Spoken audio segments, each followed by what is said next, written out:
शेतकऱ्यांची कर्जमाफी आणि विविध मागण्यांवर सरकारनं दिलेलं आश्वासन पाळलं नसल्यानं शेतकरी नेते रविकांत तुपकर पुन्हा एकदा आक्रमक झालेत।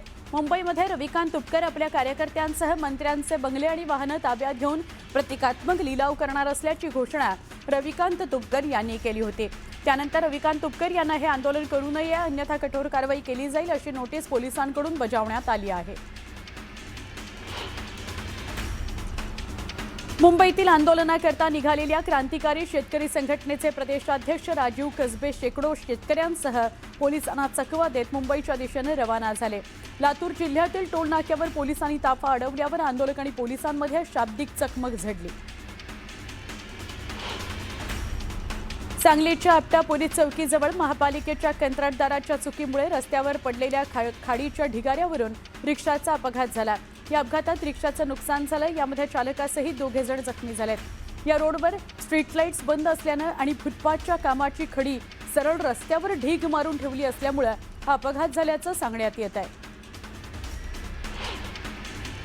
नांदेडच्या देगलूर तालुक्यातील अंध विद्यालयातील विद्यार्थिनींच्या दुर्दैवी मृत्यूच्या घटनेची सखोल आणि निपक्षपातीपणे चौकशी करून दोषींवर कठोर कारवाई करावी या मागणीकरता लातूर जिल्ह्याच्या उदगीर शहरामध्ये व्हीएस पॅन्थर संघटनेच्या वतीनं कॅन्डल मार्च काढण्यात आला। डॉक्टर बाबासाहेब आंबेडकर यांच्या पुतळ्यापासून कॅन्डल मार्चला सुरुवात करण्यात आली। सांगा देशातील कोणत्या विद्यापीठाची गुणपत्रिका आणि पदवी हवी, पैसा फेका आम्ही बनवून देऊ। शिक्षण क्षेत्राला हादरवणाऱ्या मार्कशीट्स आणि पदवी रॅकेटचा पर्दाफाश चंद्रपूरच्या दुर्गापूर पोलिसांनी केलाय।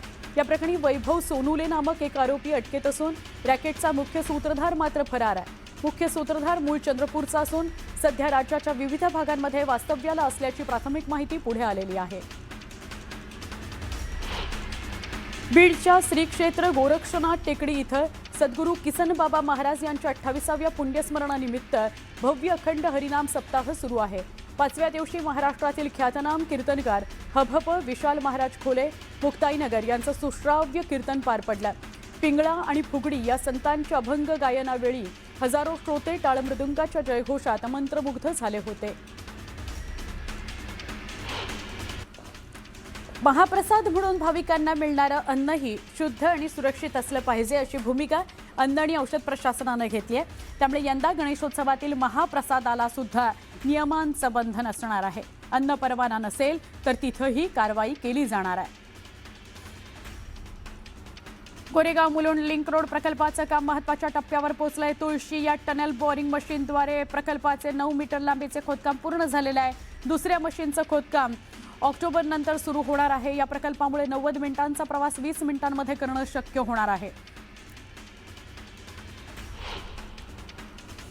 गणेशोत्सव मंडळासमोर आता बाप्पाच्या आगमनात खड्ड्यांचं विघ्न आहे। ऑगस्टमध्ये पालिकेकडे मुंबईभरातून तब्बल 3704 तक्रारी दाखल झाल्यात।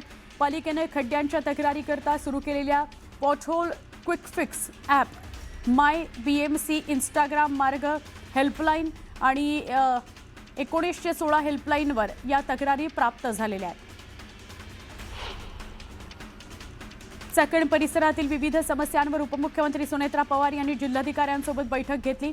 खड्डे, वाहतूक कोंडी, पार्किंग, कचरा आणि अतिक्रमणांवर प्राधान्याने कार्यवाही करण्याचे निर्देश त्यांनी दिले। चाकणच्या सर्वांगीण विकासाकरता सगळ्या यंत्रणांनी समन्वयाने काम करण्याच्या सूचनाही सुनेत्रा पवार यांनी दिल्या आहेत।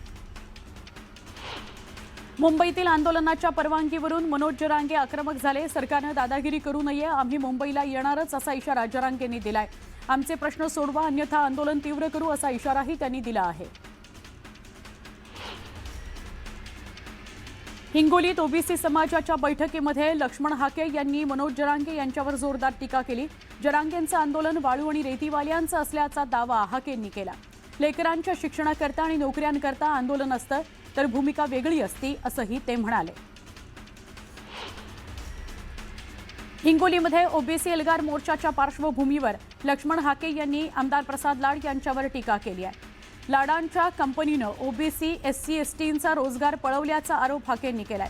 त्यांच्या कंपन्यांमध्ये आरक्षणाचे नियम पाळले जातात का असा सवालही त्यांनी उपस्थित केला। सांगलीमध्ये खासदार अमोल कोल्हे यांनी आजच्या राजकारणावर जोर दिला। राजकारणामध्ये तत्वनिष्ठा आणि मूल्य विचार कमी होत असल्याची टीका त्यांनी केली। सत्ता आणि स्वार्थाच्या राजकारणावर निशाणा साधत भविष्यात तत्व आणि निष्ठाच राजकारणाचा आधार आहे असा विश्वासही कोल्हे यांनी व्यक्त केला। राष्ट्रवादी काँग्रेसचे अध्यक्ष शरद पवार 30 ऑगस्टला जळगाव जिल्ह्याच्या दौऱ्यावर येणार आहेत। दौऱ्याच्या नियोजनाकरता राष्ट्रवादी काँग्रेसच्या जिल्हा कार्यालयामध्ये बैठक घेण्यात आली। पवार कार्यकर्त्यांशी संवाद साधणार असून त्यानंतर एकनाथ खडसेंच्या वाढदिवसाच्या कार्यक्रमाला मुक्ताईनगरमध्ये हजेरी लावणार आहेत। रायगड दौऱ्यावर असलेले आदित्य ठाकरे यांनी मुंबई गोवा महामार्गाच्या कामाची पाहणी करत सरकारवर जोरदार टीका केली। माणगाव बायपासचं काम गेली अनेक वर्ष रखडल्याचा आरोप त्यांनी केला। रस्त्यांवरील खड्डे, निकृष्ट काम आणि पुलांच्या स्थितीवरही त्यांनी सरकारला सवाल केला। जिद्द आणि मेहनतीच्या जोरावर ठाण्याच्या पूर्वा चौलकर यांनी फॅशन क्षेत्रामध्ये मोठं यश मिळवलं। नवी दिल्लीतील ग्लोबल आयकॉन अवॉर्ड्स 2026 मध्ये त्यांना 2 राष्ट्रीय पुरस्कारांनी गौरवण्यात आलं। छोट्या स्टॉल्सपासून सुरू झालेला त्यांचा प्रवास आता राष्ट्रीय स्तरावर पोहोचला आहे। बारामती इंदापूर पालखी महामार्गाच्या कामामध्ये कोट्यवधींच्या बोगस बिलांचा गंभीर आरोप करण्यात आलाय।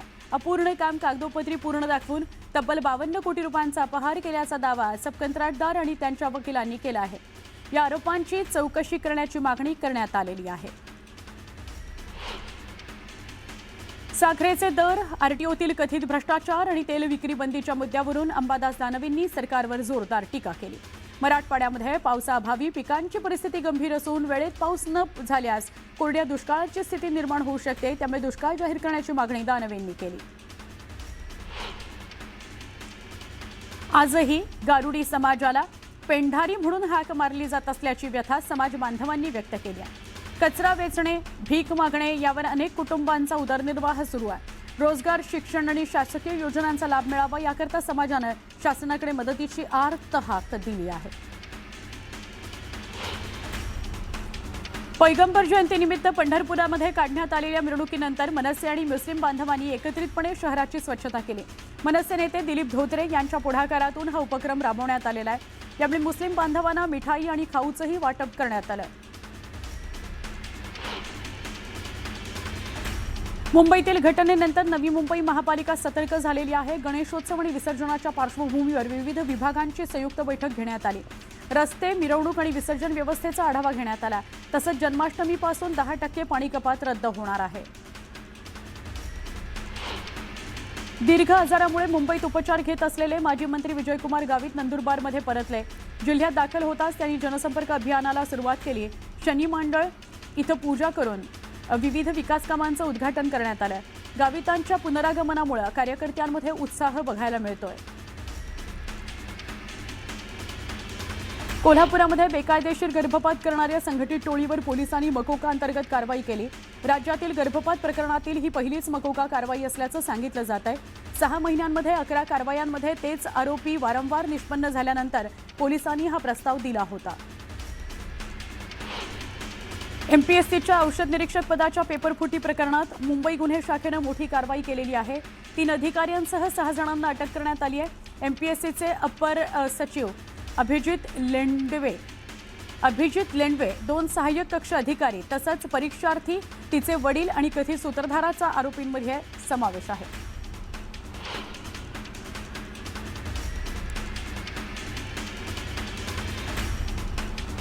अकोल्यामध्ये अवैध हातभट्टी दारू अड्ड्यावर पोलिसांनी मोठी कारवाई केली। ऑपरेशन प्रहार अंतर्गत स्थानिक गुन्हे शाखेनं नायगाव इथं छापा टाकला। या कारवाईत 4,98,000चा मुद्देमाल जप्त करण्यात आला। 2 आरोपींना अटक करण्यात आली।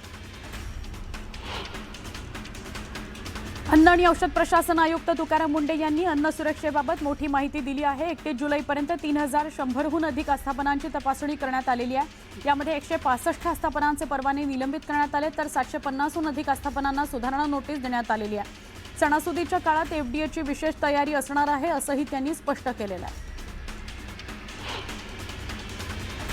चंद्रपूरच्या वरोरा शहरालगतच्या एकोना कोळसा खाणीतील ब्लास्टिंग विरोधामध्ये नागरिकांमध्ये संताप आहे। ब्लास्टिंगच्या कंपनांमुळे घरांना तडे गेल्याच्या तक्रारी आहेत। यानंतर खासदार आणि आमदारांच्या उपस्थितीत बैठक पार पडली। 15 दिवसांमध्ये ब्लास्टिंगची तीव्रता तपासण्याचे आदेश देण्यात आले।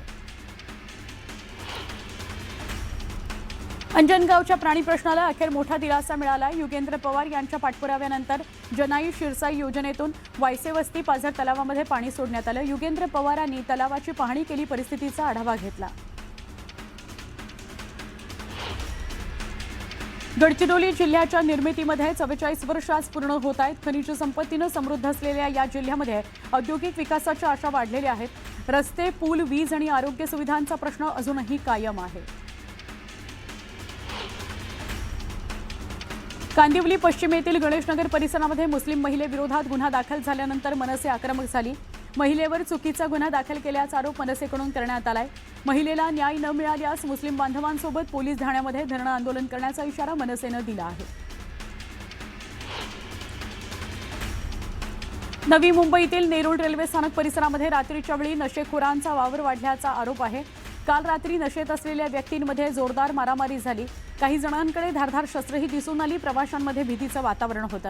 पोलिसांनी तातडीनं कारवाई करण्याची मागणी नागरिकांनी केली आहे.